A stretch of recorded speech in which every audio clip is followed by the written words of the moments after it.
Assalamualaikum warahmatullahi wabarakatuh. Perkenalkan, nama saya Galih Cipta Pratama. NIM saya 2212193001. Saya merupakan mahasiswa Teknik Elektro Ekstensi kelas A. Di sini saya akan menjelaskan tentang tugas sistem telekomunikasi, yaitu saya mengambil materi tentang 5G.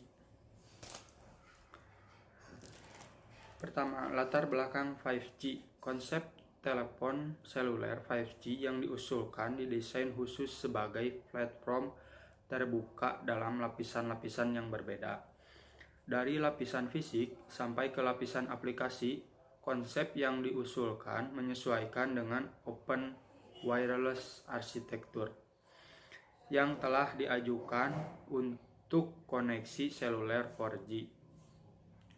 Dan memberikan perubahan-perubahan yang lebih jauh dari lapisan jaringan sampai ke lapisan aplikasi.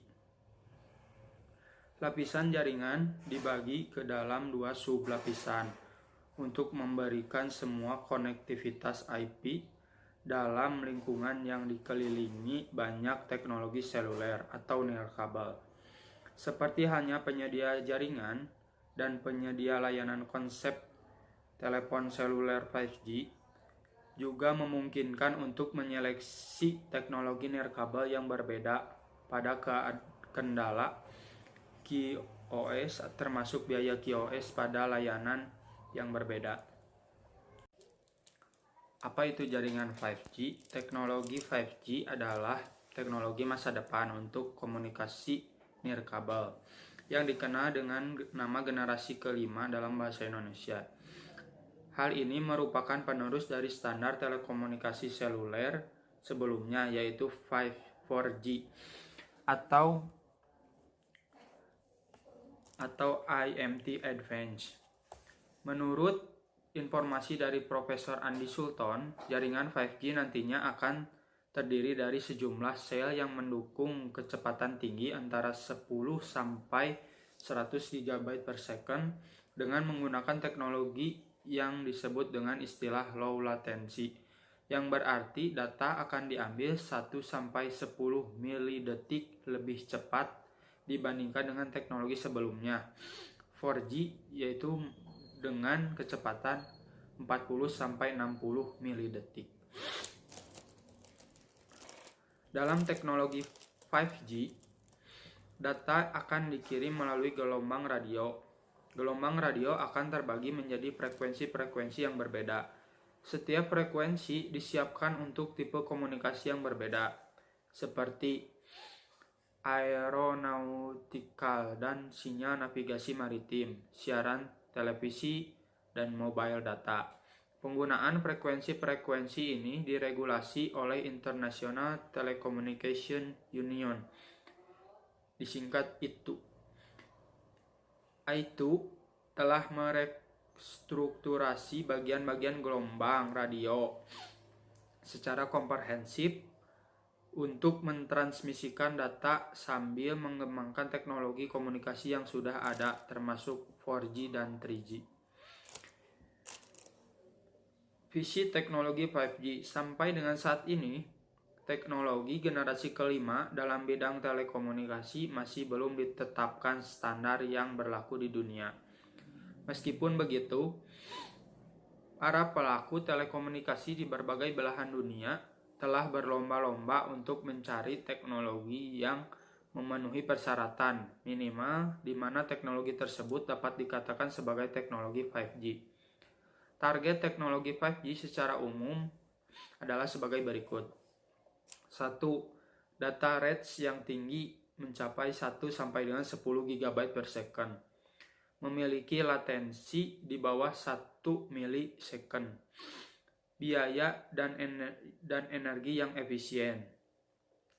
1000 kali kapasitas saat ini, yaitu 4G.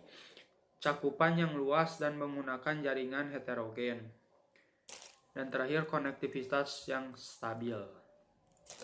Perkembangan teknologi 5G.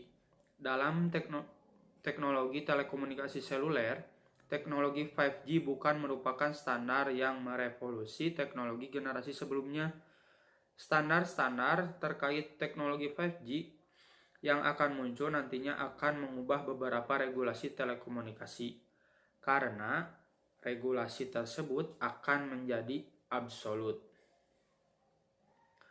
Upaya untuk mengantisipasi hal tersebut, ada beberapa hal yang harus dirumuskan untuk mempersiapkan datangnya standar yang selalu dikaitkan dengan the disruptive standard.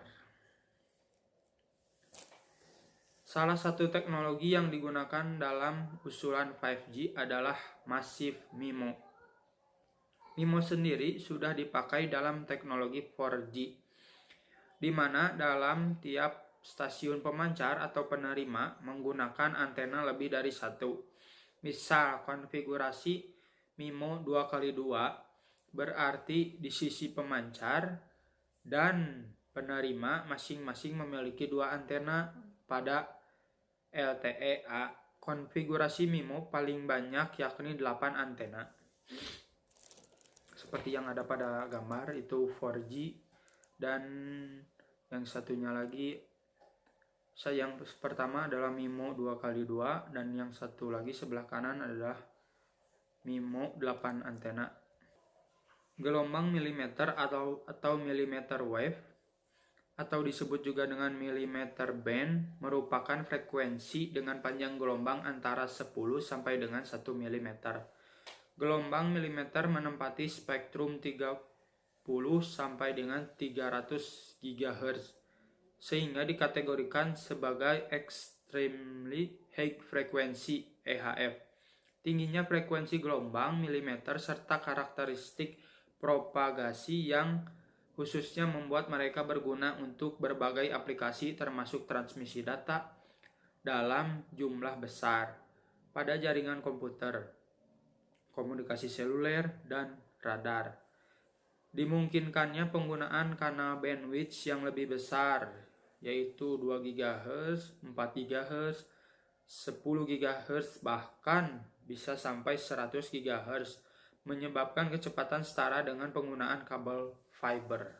Advanced Radio Access Network runs Heterogeneous Networks (HETNES). HETNES mengacu pada penyediaan jaringan seluler melalui kombinasi dari berbagai jenis sel, misalnya makro, pico, atau sel femto, dan teknologi akses yang berbeda, yaitu 2G, 3G, 5G, Wi-Fi, dengan mengintegritaskan sejumlah teknologi yang beragam bergantung pada topologi area cakupan. Operator dapat berpotensi memberikan pengalaman pelanggan yang lebih konsisten dibandingkan dengan apa yang dapat dicapai dengan jaringan homogen. Evolusi infrastruktur HETNET dalam teknologi 5G.